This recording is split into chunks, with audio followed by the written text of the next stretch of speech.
ඔබගේ ගම දිනවන වැඩපිළිවෙල රටට කියන්න. පළාත් පාලන මැතිවරණය 2025.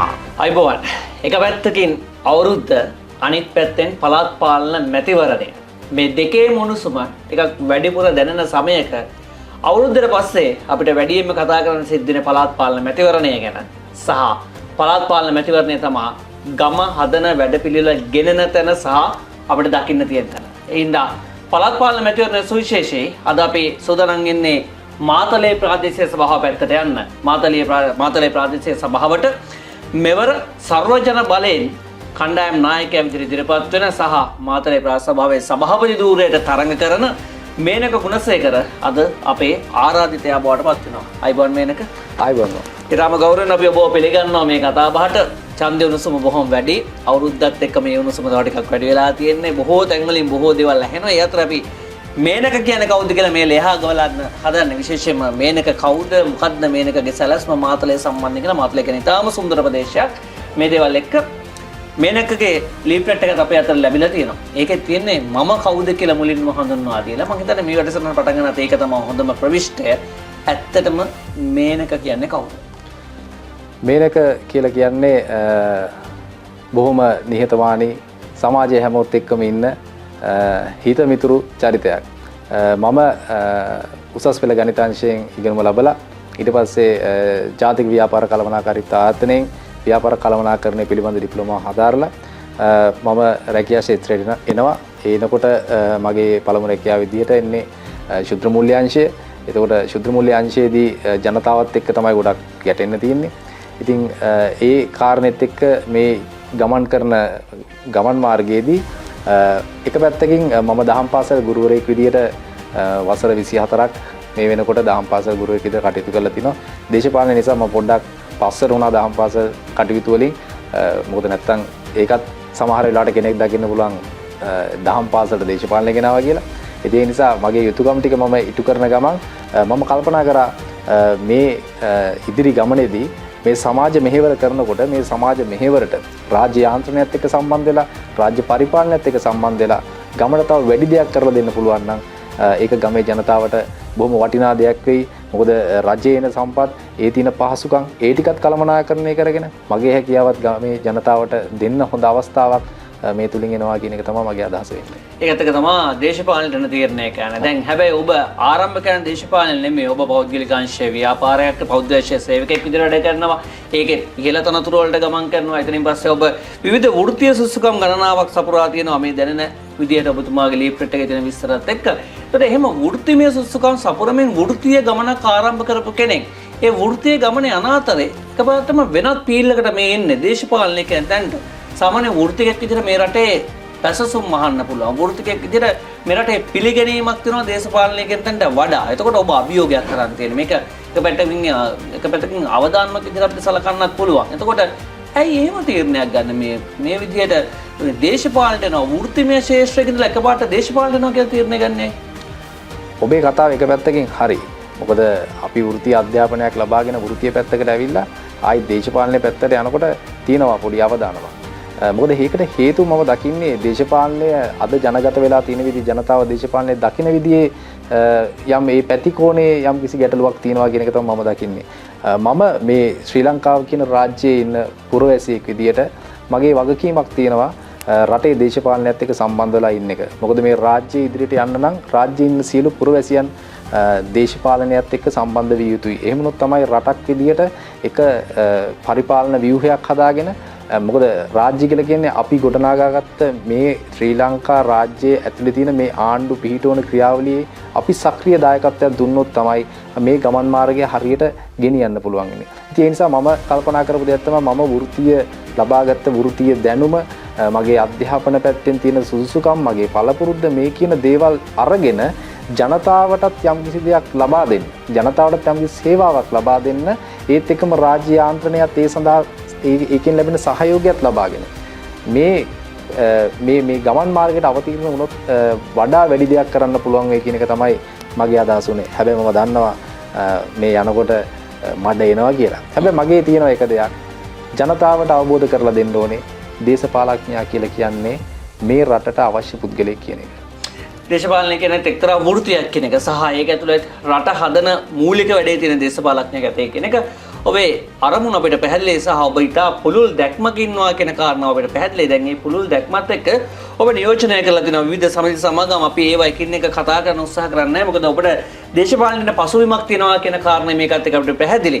මෙතනින් එහාට ඔබ දැන් කණ්ඩායම් නායකයා සර්වජන බලය මුහුණ දෙන පළවෙනි පළාත් පාලන මැතිවරණය. පළාත් පාලන මැතිවරණයක විතර මුහුණ දෙන පළවෙනි පළාත් පාලන මැතිවරණය සහ ජනාධිපතිවරණයේත් කුළුඳුලේ ඡන්දයට ඉදිරිපත් උනේ පාර්ලිමේන්තු මැතිවරණයේ කුළුඳුලේ මේ කුළුඳුල් පළාත් පාලන මැතිවරණය. එතකොට මේක එක්තරා අභියෝගයක් අර අපි කලින් කතා කරපු විදිහට මොකද ආණ්ඩු බලයේ තියෙන ඉතා ප්‍රබල තැනක. එතකොට ඒ නියෝජනය කරන දේශපාලන නායකින් ගණනාවක් ඔබේ දිස්ත්‍රික්කය ඇතුළෙත් ඉන්නවා. එහෙම මොහොතක ඔබ විපක්ෂයේ දේශපාලන පක්ෂයක් තෝරගන්න මේ දේශපාලනය වෙනුවෙන් සහ ඒක අභියෝගයක් අවදානමක්. ඒ ඇයි එහෙම තීරණය කළේ? එක දෙයක් තමයි මේකෙදී මම සැලසුම් කරපු දෙයක් තමයි මේ සර්වජන බලය කියන මේ පක්ෂයේ පක්ෂ නායක දිලිත් ජයවීර මැතිතුමාගේ සංකල්පයක් තියෙනවා. ඒක තමයි ව්‍යවසායකත්ව රාජ්‍යයක් සතුටු දෙයක් කියන එක. ඒක ඊටම වටින දෙයක්. මොකද මමත් ව්‍යාපාර කළමනාකරණය පිළිබඳ හදාරන අවස්ථාවේ ඉඳලා මගේ ඇඟෙත් තිබ්බ දෙයක් තමයි මේ ව්‍යාපාර ව්‍යවසායකත්වයේ කියන එක රටක දියුණුවට ඊටම වැදගත් දෙයක්. මොකද හැමෝම ගිහිල්ලා රස්සාවල් කරලා පඩියක් අරගෙන ඒ කියන්නේ 100ක් මහන්සි වෙලා 50ක් ගෙදරන් ඇවිල්ලා මේ රටක් ගොඩ ගන්න බෑ. ඒක මම දකින්න දෙයක්. ඒක තමයි සත්‍යය. ලෝකේ දියුණු රටවල් දිහා බලනකොට ඒ දියුණු රටවල් දියුණු වෙලා තියෙන්නේ හැම තිස්සෙම ව්‍යවසායකත්වයට ප්‍රමුඛතාවයක් දීපු නිසා. ඉතින් ඒ කාරණේ නිසා තමයි මම සර්වජන බලය කියන පක්ෂෙත් එක්ක එකතු වෙන්නේ. මම හොඳටම දන්නවා පාර්ලිමේන්තුවේ එක മന്ത്രിවරයයි. ඒත් එක්කම ලොකු අභියෝගයක් තියෙනවා. අනිත් ප්‍රධාන පක්ෂ ගත්තොත් ඒත් එක්ක ලොකු අභියෝගයක් තියෙනවා. හැබැයි ඒ අභියෝගය ජය ගන්න මේ ජනතාවට තියෙන ඊට වඩා ලොකු අභියෝගයක්. හේතුව ජනතාව අද ගත්තොත් එහෙම පොල් ගෙඩිය ගන්න විදියක් නැහැ. හාල් ටික ගන්න විදියක් නැහැ.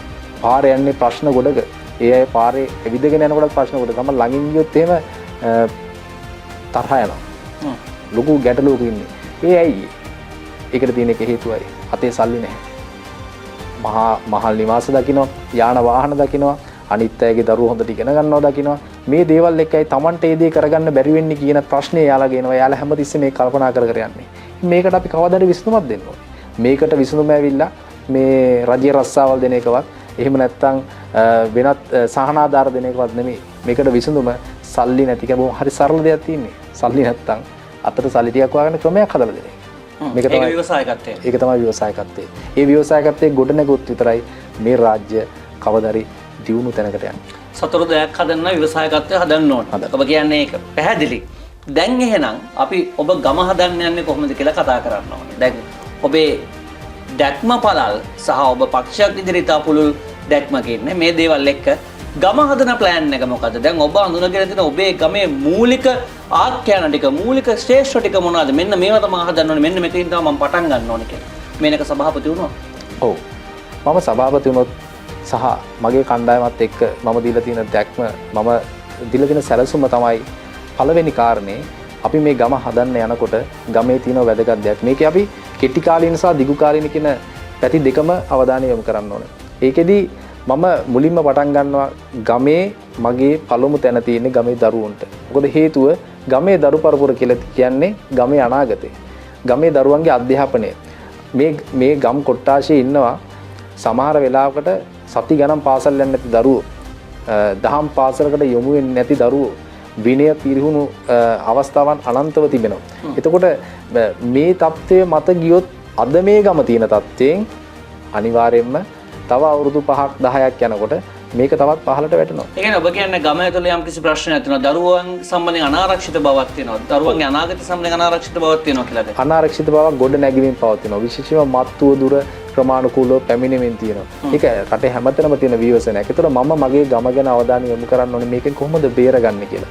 එතකොට මම දැකලා තියෙනවා දරුවෝ අධ්‍යාපනය ලැබලා ඊළඟට එයාලගේ වෘත්තීය පැත්තට යන්න ගියාම සමහරලාට ඉගෙනගෙන තියෙන දේ ගැලපෙන්නේ යන වෘත්තියට. එහෙම නැත්නම් එයා කැමති දෙයට යට යන්න විදියක් නැහැ එයාගේ තියෙන සුදුසුකම් එක්ක.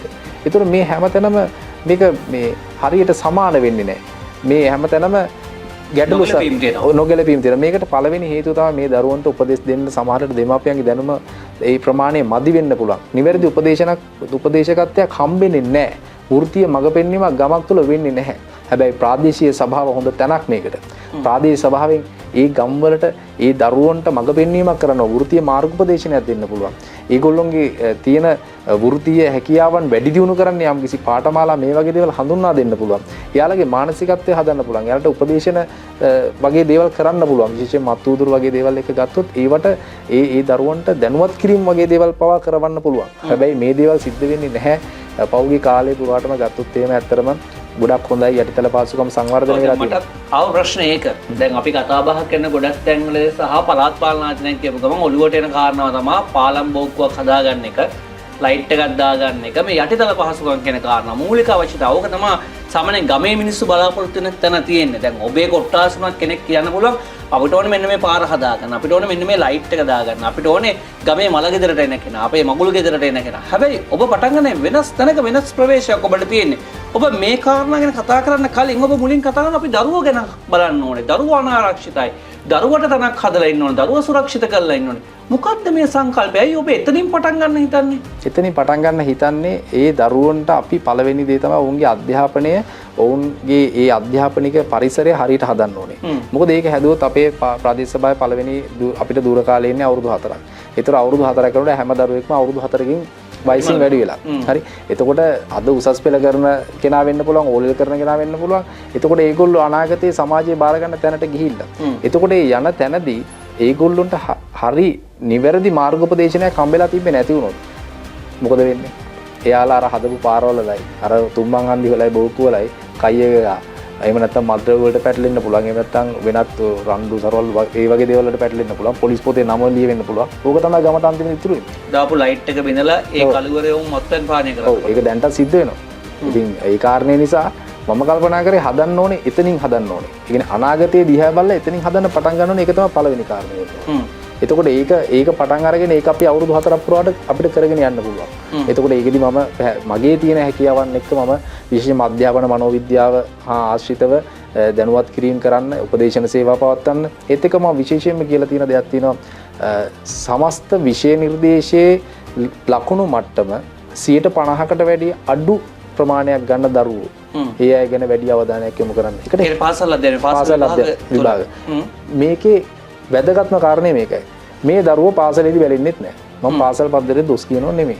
ඒ තියෙන සංකීර්ණ ක්‍රියාවලිය තුළ බලන්න වෙලාවක් නැහැ. විනාඩි 45ක මේ පීරියඩ් එකක් කරලා ටීචර් ඊළඟ පන්තිර දුවන්න සැලසුම් කරන්න. එතකොට ඒකත් එක්ක මේක බැලෙන්නේ නැහැ. හැබැයි දෙමාපියෝ ඊට වඩා වේගෙන් දුවනවා. දෙමාපියෝ සල්ලි හොයන්න උදේ ඉඳලා හවස වෙනකන් සමහරට ගෙදර නැහැ. අම්මා රට ගිහිල්ලා එක්ක තාත්තා රට ගිහිල්ලා මේ වගේ තත්ත්වයක් තියෙනවා. ඒතකොට එහෙම තියෙනකොට දරුවන් අතෑරලා යනවා. ඒ ඇයට අපිට යමක් කරන්න පුළුවන් නම්. මොකද ඒ දරුවා පහළට බහිනවා විතරයි. කවදාකවත් ඉහළට යන්නේ නැහැ. ඕම් පල්ලට නෝගේ රටක් විදිහට අපි රටක් පල්ලට එතනින් එහාට කතා කරන්න දෙයක් නැහැ. ඉතින් ඒක නිසා ඒකට අවධානයක් යොමු කරන්න ඕනේ. ඒ අයට බැරි නිසා නෙමෙයි අය ලකුණු 50ට වැඩි අඩුවෙන් ගන්න. පුළුවන්. හැබැයි ඒගොල්ලන්ගේ තියෙන පොඩි අඩුපාඩු. ඒ අඩුපාඩු ටික හැදෙන්නේ. ඒ අඩුපාඩු ටික හැදෙන්නේ නැති නිසාම එයාලා හෙට අනිද්දා අනිද්දා වෙනකොට අවුරුද්දක් දෙකක් යනකොට එයාලා පහළටම ගිහිල්ලා. ආය ඇදලා ගන්න බෑ. ඒක නිසා වැටෙන තැනදී අත දෙන්න ඕනේ. ඉස්සර ගෙදර ඉන්නකොට අම්මා තාත්තා උක කරා. හැබැයි මේ කාර්ය බහුල ජීවන රටාව ආර්ථිකයේ තියෙන විෂමතාවන් එක්ක අද ඒක කරන්න බැරි වෙලා තියෙනවා. ඒක නිසා මේ ગેප් එක අපි ෆිල් කරන්න ඕනේ. ඒකට සලස්මක් ඔබ ගාව තියෙනවද? ඔව් මයි ගාව තියෙන සලස්මක්. ඔව් දැන් මේක විශේෂ කාරණාවක් මේනක. ඔබ අල්ලන්නේ හරි සංවේදී තැනක් මේ දේශපාලනය ඇතුලේ. දරුවෝ වඩා ගන්න තරෙන් මේ දේශපාලනය ඇතුලේ ලොකු සංවේදී කාරණා තියෙනවා ඉතිහාසය තුලත් වර්තමානයේ. සහ දරුවා කියන්නේ මේ දේශපාලනයේ පාවිච්චි වෙච්ච සලකුණක්. හැබැයි ඔබ ඉතා වෙනස් තැනකින් මේක අල්ලනවා. ඒක අපි ඉතාම සතුටෙන් අගය කරනවා. ඔබ ඒ අල්ලන තැන හරි. ඒක මරු. ඒත් එක්ක අර දරුවෝ වඩා ගන්න දේශපාලන ඉඳන් ඔබ මේ අල්ලන තැනත් එක්ක සමපාත කිරීමක් කරන්න මට ඕනේ නෑ. මට ඕනේ ඔබෙන් දැනගන්න. ඔබ එතනින්ද මේක අල්ලන්නේ. නැත්නම් මේ ලෝකේ කොහේ ඉඳියක් දරුවෙක් කාගේ හරි දරුවෙක් නෙමෙයි කාගේත් දරුවෙක් කියන තැනින්ද ඔබ මේක අල්ලගෙන ඉන්නේ. ඔබට ඕනේ මේ දරුවෝ ඔක්කොම ඔබේ කියලා හිතන්නද?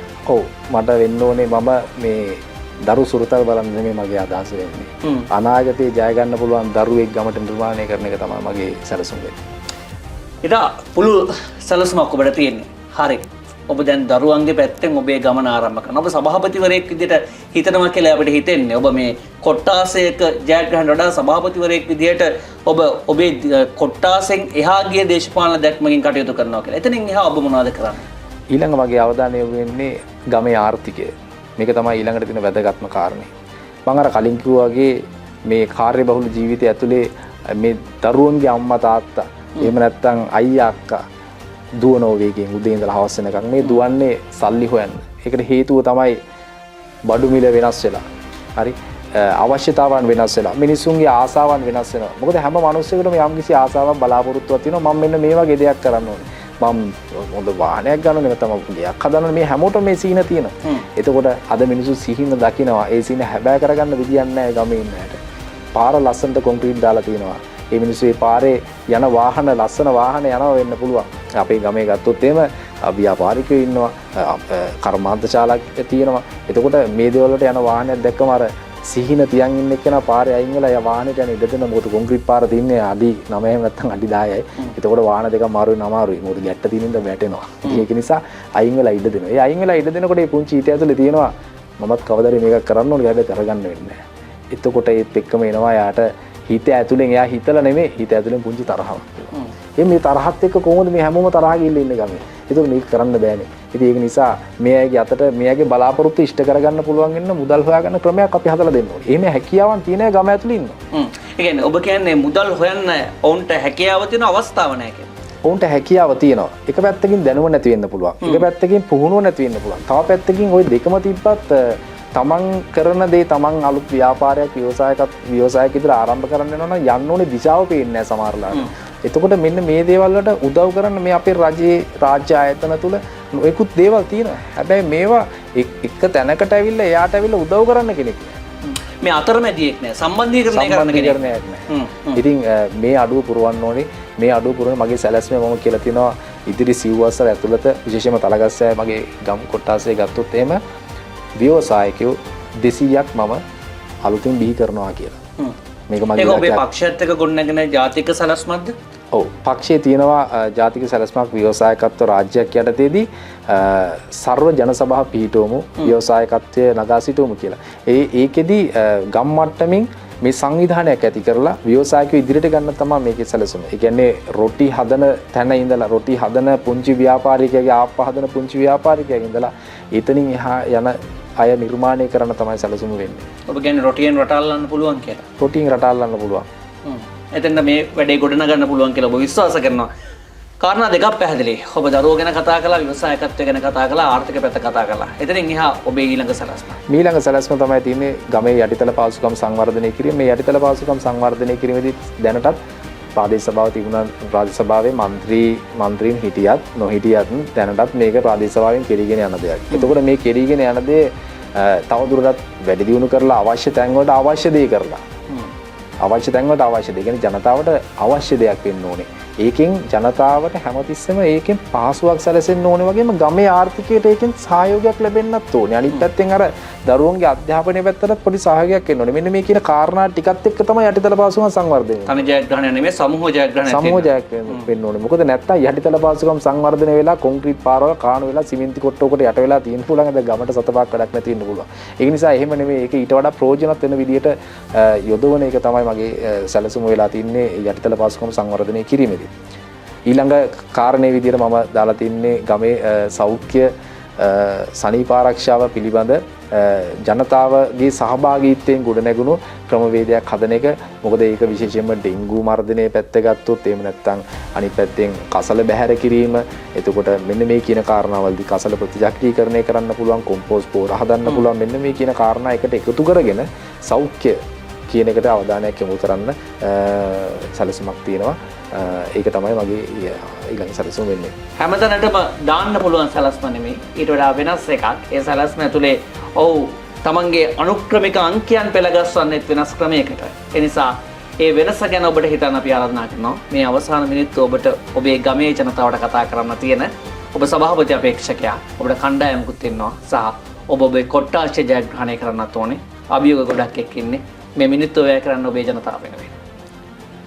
ආදරණීය තලගස්සෑය කොට්ටාසේ මගේ ජනතාවට මම ඊටම පැහැදිලිව කියන දෙයක් තමයි තලගස්සෑය කොට්ටාසේ සර්වජන බලය පදක්කම ලකුණින් ඔබ මාගේ ජයග්‍රහණය සනිටුවන් කරොත් ඔබට ඉදිරි සිව් වසර අර අපේ සර්වජන බලය පදක්කම යටතේ තියෙන ව්‍යවසායකත්ව රාජ්‍යයක් සතුටු දෙයක් කියන එක අපි ඔබට පසක් කරලා පෙන්නනවා. ඒ විතරක් නෙමෙයි ඔබ ඔබේ ජීවන රටාව ඔබේ ආර්ථික රටාව වෙනස් මගකට ගෙනියන්න අපේ සැලසුමක් තියෙනවා. ඒත් එක්කම ඔබේ දරුවන් ගමේ ඉන්න දරුවන් අපේ ගමේ ඉන්න තරුණයන් මේ අයගේ වෘත්තීය මාර්ගෝපදේශනය ඔවුන්ගේ අතමිට සරු කරන හෙටක් හදන්නට ඒ දරුවන්ගේ අධ්‍යාපනය ඉහළ මට්ටමකට ගෙන එන්නට ඒත් එක්කම ගමේ මම විශේෂයෙන්ම බලාපොරොත්තු වෙන දෙයක් තමයි සර්වාගමික දහම් අධ්‍යාපනය ඒ සඳහා ප්‍රමුඛත්වයක් දෙන්න. මොකද ඒක තුලින් තමයි විනයගරුක පුරවැසියන් බිහි කරන්න පුළුවන් වෙන්නේ කියලා මම විශ්වාස කරනවා. මොකද මම අවුරුදු 24ක දහම් පාසල් ගුරුවරයෙක් නිසා. ඉතින් ඒක නිසා ඔබ ලබා දෙන ජනවරම ඒ තුලින් මාගේ ජයග්‍රහණය සනිටුහන්නොත් අනිවාර්යයෙන්ම ඔබට මේ කියන දේවල් තුලින් මේ තලගස්සෑය කොට්ටාසේ සංවර්ධනය කරන්න මේ තලගස්සෑය කොට්ටාසේ ජනතාවගේ ජීවන තත්ත්වයේ සංවර්ධනය ජීවන තත්ත්වයේ ඊටාම ඉහළ මට්ටමකට ගේන්න අවශ්‍ය කරන මූලික අඩිතාලම දාන්න මට හැකියාවක් ලැබෙනවා කියලා මම විශ්වාස කරනවා. ඉතින් ඒකට අවශ්‍ය වෙන්නේ ඔබේ පුංචි කතිරය පදක්කම ඉදිරියෙන් සලකුණු කරන එක. ඒ තුලින් ඔබේ ජීවිතයත් ඔබේ දරුවනොත් ඔබේ ගම් ප්‍රදේශයේ අනාගතය බලාපොරොත්තු නොවූ ඉහළ තැනකට ගේන්නට ඔබේ සීන සැබෑ කරන්නට අවශ්‍ය කරන පදනම සකස් කරන්නට මට හැකියාව ලැබෙනවා. ඔහු මේනක ගුණසේකර මාතලේ ප්‍රාදේශීය සභාවට සභාපති ධූර අපේක්ෂකයා විදියට සර්වජන බලය නියෝජනය කරමින් ඔබෙන් ඉල්ලන අවස්ථාවක් අනාගතය සුරක්ෂිත කරගන්න. තීරණය ඔබ ගන්න. ස්තුතියි මේනක ගුණසේකර මහත්මයාට අද කතා බහට එකතු වුණාට. ඔබේ සලස්ම ඊටාම පුළුල් සහ ඒක ඊටාම ආකර්ශනීයයි සහ අපි හිතනවා මේ පොළොවේ පැල කරන්න පුළුවන් කියලා. ඒක පැල කරන්න පුළුවන් වෙන කියලා ප්‍රාර්ථනා කරනවා. අයිබෝන්. තීරණය ගන්න. තීරණය ඔබ සතුයි. හැබැයි මේ තීරණය ඔබ සතු වුණාට ඒ තීරණය මුළු රටේම සහ ඔබේ ගමේම අනාගතය